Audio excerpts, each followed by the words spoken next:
En tant que l'un des moteurs économiques de l'Afrique de l'Ouest, la Côte d'Ivoire connaît une croissance rapide dans le secteur de la distribution.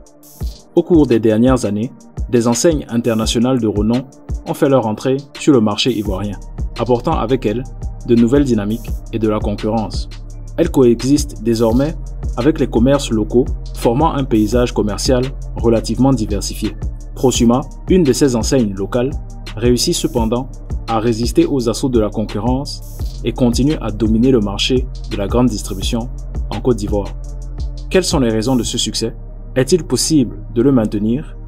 Sans plus tarder, sautons dans ce Wassasso. Créé en 1966, Prosuma a su se développer et s'adapter aux changements du marché ivoirien au fil des années.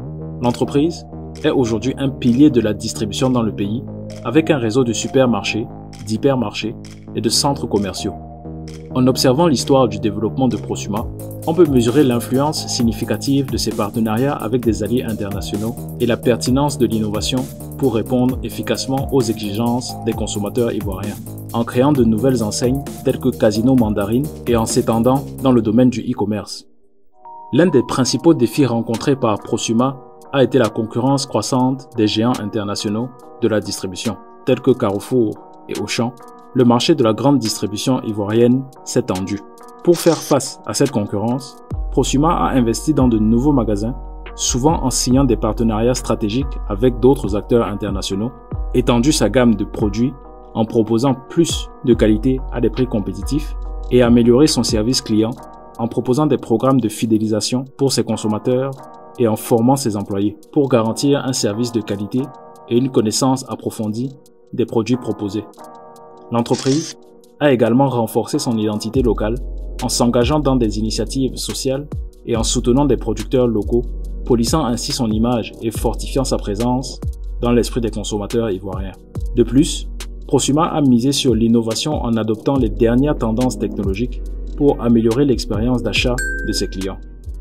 Ces 20 dernières années n'ont pas été de tout repos pour la Côte d'Ivoire.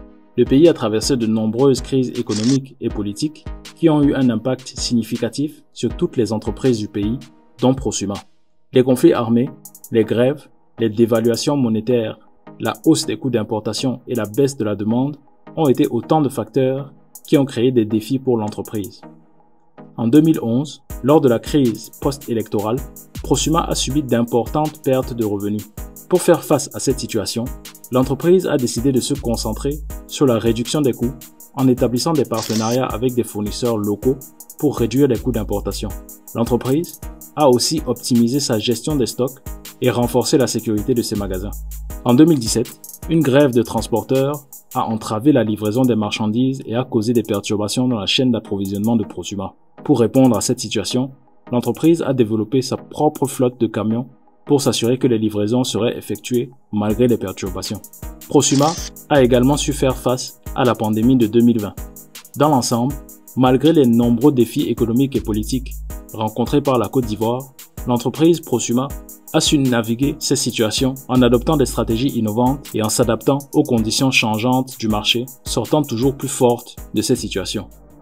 En termes de finances, Prosuma est une entreprise solide et rentable. L'entreprise a connu une croissance régulière de son chiffre d'affaires depuis sa création. En 2014, le chiffre d'affaires de l'entreprise était évalué à 265 millions d'euros. En 2016, l'entreprise a réalisé une augmentation significative de son chiffre d'affaires, le faisant passer à 358 millions d'euros. Cette croissance s'explique notamment par l'expansion du e-commerce et l'ouverture de nouveaux magasins et de centres commerciaux. Le groupe a investi régulièrement ces dernières années dans la construction de centres d'achat et de centrales d'achat pour permettre d'approvisionner l'ensemble de ses magasins en Côte d'Ivoire et dans la sous-région. Ces chiffres témoignent de la capacité de Prosuma à maintenir sa position de leader dans le secteur de la grande distribution en Côte d'Ivoire, tout en continuant à investir dans son avenir. Sur le marché de la distribution en Côte d'Ivoire, il existe une forte concurrence, notamment entre CDCI et Prosuma, les deux principaux acteurs historiques. Ancienne filiale du groupe Unilever, la société CDCI a été acquise en 2002 par Yasser Ezzedine, un entrepreneur ivoirien d'origine libanaise.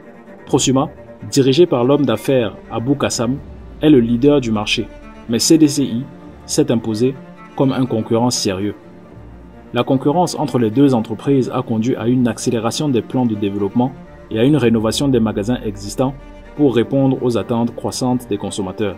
Cependant, l'arrivée de Carrefour, en partenariat avec CFAO Retail, est en train de changer la dynamique du marché. Depuis lors, Proxima a multiplié son réseau de magasins et cherche à atteindre un objectif de 200 magasins dans les prochaines années. Actuellement, elle en possède 159. Le groupe Proxima s'est développé sur différents segments avec 4 centres commerciaux, des chaînes de supérettes, d'hyper et de supermarchés, ainsi que des magasins de vente en gros, demi-gros et au détail, grâce à ses partenariats avec Système U et Casino. En 2016, en cherchant à accélérer la transition numérique de Proxima, le groupe recrute Dounian Koulibaly, débauché chez le concurrent Jumia, pour lancer Yaatu, leur plateforme de e-commerce. L'expérience tournera finalement court, car le groupe ne trouve pas la recette pour faire décoller la plateforme et abandonne le projet en 2019, faute de rentabilité. Proxima avouera que l'expérience était très enrichissante, mais il est peut-être trop tôt pour nous investir pleinement dans cette activité. En 2021, le groupe Proxima a annoncé un partenariat avec le groupe Jumia, le leader de l'e-commerce en Afrique, pour permettre à ses clients de commander en ligne sur la plateforme de Jumia et de se faire livrer dans les magasins Proxima. Ce partenariat permettra à Proxima d'élargir son audience et de toucher une clientèle plus large et donc générer plus de revenus. Nous sommes arrivés à la fin de ce Wasaso. L'avenir de Proxima semble prometteur car l'entreprise a réussi à consolider sa position de leader de la grande distribution en Côte d'Ivoire. Grâce à sa stratégie de diversification, de partenariat et d'investissement, elle s'adapte constamment aux besoins des consommateurs et garde une distance avec la concurrence. Nous restons sur ces réflexions. Avec sa longévité historique au sommet de la grande distribution ivoirienne, comment Proxima peut accentuer sa différence avec les autres enseignes et rester numéro 1 pendant une autre décennie?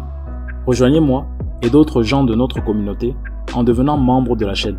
J'attends vos avis en commentaire et n'oubliez pas de vous abonner à la chaîne.